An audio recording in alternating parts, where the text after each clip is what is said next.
বন্ধুরা, আমার এই ভিডিও যদি আপনাদেরকে ভালো লাগে, লাইক করে সাবস্ক্রাইব করে সাথে থাকবেন। আর আপনাদের সহযোগিতা আমি যেভাবে পাচ্ছি এভাবে যদি সহযোগিতা পেতে থাকি, তো আগামী দিনে আরও ভিডিও ভালো করার চেষ্টা করব। আপনাদের যদি কোনো অভিযোগ বা মতামত থাকে সেটাও আপনারা জানাতে পারেন। আর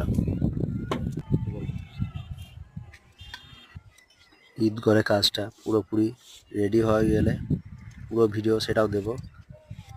এখন কাজ চলছে, এখন কাজ শেষ হয়নি, আরও যে কাজগুলো চলছে সেই ভিডিওগুলো দিচ্ছি। তাতে আমি যেভাবে ভিউজ বা পাচ্ছি, আপনাদের সাপোর্ট খুবই ভালোভাবে পাচ্ছি, এতে নিজেকে খুব ভালো লাগছে। বন্ধুরা, আমি আগামীতে আরও ভালো ভিডিও করার চেষ্টা করব বা কাজ নিয়ে আরও কিছু আলোচনা করব। কাজ বিষয়ে যদি কিছু জানা থাকে, আমি যেটা জানি সেটা আপনাদের সামনে তুলে ধরব। ধন্যবাদ।